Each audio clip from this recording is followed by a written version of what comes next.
400 మంది ఆ మీటింగ్ హాల్లో కూర్చున్నారు ఇదే రాజమండ్రి. ఈ 400 మందిని చూసిన తర్వాత ఫస్ట్ భయం వేసింది, ఇంతమంది చేస్తున్నారా ఈ బిజినెస్. నాకు అర్థమైన విషయం ఏంటంటే ఎప్పుడైతే రాజమండ్రి మీటింగ్కి అటెండ్ అయ్యానో, స్టేజ్ ఎక్కుతున్నారు, పిలుస్తున్నారు, చాలా మంది స్టేజ్ మీదకి వస్తున్నారు, గవర్నమెంట్ ఉద్యోగస్తులు వస్తున్నారు, నేను నెలకు 1,00,000 సంపాదిస్తున్నాను.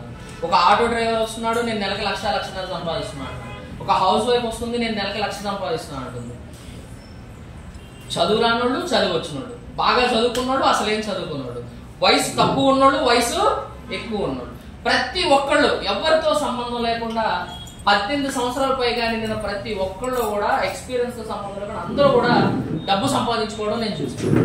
ఎప్పుడైతే లక్షల డబ్బు వచ్చే వాళ్ళని స్వయంగా చూశాను, బేసిక్ గా కంప్యూటర్ ఆపరేటర్ అవడం వల్ల ఖమ్మం వెళ్ళిన తర్వాత అసలు డైరెక్ట్ సెల్లింగ్ ఏంటి, ఇండస్ట్రీ ఏంటి, దీంట్లో ఉన్న లోటుపాట్లు ఏంటి, మన ఇండియాలో ఇది ఎలా గ్రో అవుతుంది, వరల్డ్ వైడ్ గా ఇది ఎలా ఉందనే ఒక చిన్న ఇన్ఫర్మేషన్ నాకున్న నాలెడ్జ్ తో ఎప్పుడైతే తీసుకున్నానో, రెండో మీటింగ్, ఫస్ట్ మీటింగ్ అక్టోబర్ 11 నిన్న, రెండో మీటింగ్ అక్టోబర్ 14 ఎక్కడైనా, అక్టోబర్ 15 డైరెక్ట్గా వెళ్ళి జాబ్ రిజైన్ చేసి వచ్చాను. ఎవ్వరికీ చెప్పాలి. అప్పటికి మా ఖమ్మంలో నెలకు 10,000 సంపాదిస్తున్న వాళ్ళు కూడా లేదు. కానీ ఒకటే అర్థమైంది ఏంటంటే, ఈ కంపెనీలో మనం జాయిన్ అయితే నా లైఫ్ కూడా మారింది. నేను చెప్పాను కదా స్టార్టింగ్ లో నా పొజిషన్, నేను దేనికోసం అయితే ఎదుగుతున్నానో నాకు ఖచ్చితంగా అది ఇక్కడ దొరికే అవకాశం ఉందని నాకు అర్థమైంది. జాబ్ రిజైన్ చేసి బిజినెస్ స్టార్ట్ చేశా. బిజినెస్ స్టార్ట్ చేసిన ఫస్ట్ మంత్ చెక్ ఎంత వచ్చిందంటే, రమణ మాస్టర్కి ఎంత వచ్చింది ఇందాక, 23 రూపాయలు. దానికంటే 3 రెట్లు ఎక్కువ, 4 రెట్లు ఎక్కువ వచ్చింది. నాకు 109 రూపాయలు వచ్చింది. ఎంత? 109 రూపాయలతో నేను ఏం చేయాలి? నాకు 12,000 సరిపోవట్లేదు. 12,000 సరిపోకే కదా నేను ఇందులోకి వచ్చింది. ఎసాను 12,000 సరిపోక ఇందులోకి వస్తే 109 రూపాయలు వస్తే నేను ఎంత మైనస్ లో ఉన్నా? 11,900 రూపాయలు మైనస్ లో ఉన్నాను. నేను బిజినెస్ కంటిన్యూ చేయాలా, మళ్ళీ వెనక్కి వెళ్ళి జాబ్ చేసుకోవాలా, నాకు అర్థం కాని పరిస్థితి. ఏం చేయాలి, ఎలా చేయాలి, ఏ రకంగా చేస్తే బాగుంటుందని ఆలోచించి ఏదైనా కానీ దిగాం. ఏదైందని ఒక 1 year టైం పెట్టుకొని పని చేసుకుంటూ వెళ్ళాను. సో అట్లా వర్క్ చేసుకుంటూ వెళ్ళాను. ఫస్ట్ మంత్ 8% అయ్యా, సెకండ్ మంత్ 12% వచ్చా, థర్డ్ మంత్ బ్రాంజ్ డైరెక్టర్ 20%, అప్పుడు 20% వరకు ఉండేది. థర్డ్ మంత్ బ్రాంజ్ డైరెక్టర్ అయ్యా 20%, 7,000 రూపాయలు చెక్ తీసుకున్నా. ఫోర్త్ మంత్ సిల్వర్ డైరెక్టర్ అయ్యా, ఎల్ఓబితో సిల్వర్ డైరెక్టర్ అయ్యా, 15,000 రూపాయలు చెక్ తీసుకున్నా. అట్లా స్టెప్ బై స్టెప్ వెళ్ళుకుంటూ ప్రజెంట్ నేను వెస్టీజ్ లో ఒక యూనివర్సల్ క్రౌన్ డైరెక్టర్ గా హైయెస్ట్ చెక్ వెస్టీజ్ ద్వారా నేను తీసుకున్న చెక్ ఎంత అంటే 2,17,948 రూపాయల హైయెస్ట్ చెక్ తీసుకున్నాను. 109 రూపాయలతో స్టార్ట్ అయింది నా జర్నీ.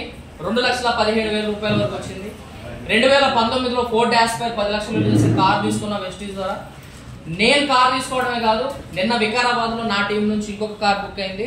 దాంతో కలుపుకొని ఎంటైర్ నా అండర్ లో ఇప్పటికి 42 కార్లు రావడం జరుగుతుంది. 42 మంది కార్ ఎక్స్పీరియన్స్ తయారు చేసుకోవడం జరిగింది. సో ఇప్పుడు చాలా అంటే చాలా హ్యాపీ.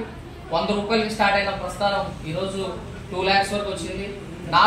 నా కార్తో స్టార్ట్ అయిన ప్రస్థానం 42 కార్లకు వచ్చింది. ఆల్మోస్ట్ 15 మంది క్రౌన్ డైరెక్టర్లు, 5 యూసీడీలు, ఒక డబుల్ క్రౌన్ డైరెక్టర్ తో చాలా హ్యాపీగా లైఫ్ అనేది లీడ్ చేయడం జరుగుతుంది. నేను కూడా ఎట్టి పరిస్థితుల్లో ఈ రెండింటికి 5 lakh చెక్ తీసుకోవాలని టార్గెట్ తో పనిచేస్తున్నా. సో అగైన్ మళ్ళీ రాజమండ్రి రావడం, మిమ్మల్ని అందరినీ కలుసుకోవడం చాలా హ్యాపీగా ఉంది. సో మీరు కూడా ఆలోచించండి, ప్రతి ఒక్కళ్ళు బిజినెస్ లో ఇన్వాల్వ్ అవ్వండి. మీకు ఏ డౌట్స్ ఉన్నా సరే ఆ డౌట్స్ ని ఇక్కడే క్లారిఫై చేసుకొని వెళ్ళండి దయచేసి. ఎందుకంటే నేను చెప్పేది ఒకటే, ఇక్కడికి వచ్చి మీటింగ్ విన్నది మీరు, ఇక్కడ అచీవర్లని లక్షలు సంపాదించే వాళ్ళని చూసేది మీరు. కానీ ప్రతి ఒక్కళ్ళు ప్రతి మీటింగ్ లో జరిగే మైనస్ ఏంటి అంటే, మీటింగ్ మీరు వింటున్నారు, బయటకు వెళ్ళి మీటింగ్ వినని మీరు సలహా అడుగుతున్నారు. దాని వల్లనే చాలా మంది ఫెయిల్ అవుతారు. మీటింగ్ విన్నది ఎవరు? మీరెళ్ళి బయట వాళ్ళకి చెప్పాలి. నేను వెస్టీజ్ మీటింగ్కి వెళ్ళాను, అక్కడ లక్షలు సంపాదించే వాళ్ళని చూశాను, నాకు ఇది బాగుంది అనిపించింది, నువ్వు కూడా మీటింగ్ కి రా అని చెప్పి వాళ్ళని కూడా తీసుకొని రావాలి మీరు. ఎస్ఆర్ కానీ మీరేం చేస్తున్నారంటే, బయటకు వెళ్ళి నేను ఇవాళ వెస్టీజ్ మీటింగ్కి వెళ్ళాను, అక్కడ ఎవడో ఖమ్మం నుంచి వచ్చాడు, ఆడంట కలెక్టరేట్ లో జాబ్ చేసి మానేసి ఇక్కడ 2 లక్షలు సంపాదిస్తున్నాను, బయట అదంతా అవుతుంది మనం మోటివేట్ చేయడానికి చెప్తాను. వెస్టీజ్ కంపెనీలో నేను ఎప్పుడో జాయిన్ అయ్యా, ఇప్పటికి ఇన్ని కంపెనీలు వచ్చినాయి పోయినాయి అనగానే మీటింగ్ విన్నప్పుడేమో పెద్ద బెలూన్ లాగా ఉప్పుకుంటాం. బయటకు వెళ్ళగానే వాడు చెప్పగానే ఏమైపోతాం అంటే గాలి తీసేసిన బెలూన్ అయిపోయినట్టు దయచేసి ఆ మిస్టేక్ చేయొద్దు. మీటింగ్ విన్నది మీరు, కళ్ళారా చూసింది మీరు కాబట్టి నిర్ణయం కూడా మీరే తీసుకోండి. మీకేమైనా డౌట్స్ ఉంటే బయట వ్యక్తులు మీకేమైనా ఇది అది అని దేనైనా చెప్తే వాళ్ళని కూడా తీసుకోండి నెక్స్ట్ మీటింగ్. ఆ డౌట్స్ అన్ని క్లారిఫై చేసుకోండి. నిజంగా కరెక్ట్ గా జెన్యూన్ గా ఉంది అనిపిస్తే బిజినెస్ లో కంటిన్యూ అవ్వండి. ఎందుకంటే ఇప్పుడు పార్ట్ టైం గా జాబ్ చేసుకుంటూ వచ్చిన కాదు. ఇక్కడ చూడండి, గవర్నమెంట్ టీచర్ ఒకసారి అర్థం చేసుకోండి. ఒక గవర్నమెంట్ జాబ్ ఉంటే ప్రతి ఒక్కళ్ళ టార్గెట్ ఏంటి? అల్టిమేట్ గా గవర్నమెంట్ జాబ్ కొట్టడమేగా. ఎస్ఆర్ గవర్నమెంట్ జాబ్ వస్తే లైఫ్ సెట్ అయిపోతుంది అనుకుంటారు కదా అందరూ, అవునా కదా? మరి గవర్నమెంట్ జాబ్ వచ్చి కూడా వాళ్ళు ఎందుకు చేస్తున్నారు? ఇది జెన్యూన్ కాకపోతే వాళ్ళు ఎందుకు చేస్తున్నారు? ఫేక్ అయితే వాళ్ళ ఉద్యోగాలు ఉంటాయా? అయినా ఫేక్ చేయడానికి, మోసం చేయడానికి ఏముంది ఇక్కడ? బయట సంతూర్ సబ్బు కొంటున్నాం, వెస్టీజ్ సబ్బు కొను. బయట కోల్గేట్ పేస్ట్ కొంటున్నాం, వెస్టీజ్ పేస్ట్ కొను. బయట టీవీలో యాడ్ చూసి సప్పు మన వెళ్ళగానే ఇక్కడ తెల్లగా అవుతుంది షర్ట్. ఏంటది? టైడ్. నిజంగా అవుతుందా? అవుతుందా? కొంటున్నావా కొనట్లేదా? మరి దాని బదులు ఇక్కడ సర్ఫ్ కొను. బాగుంటే 10 మందికి చెప్పి బిజినెస్ చేయి, బాగోకపోతే క్లోజ్. మనం నష్టపోయేది.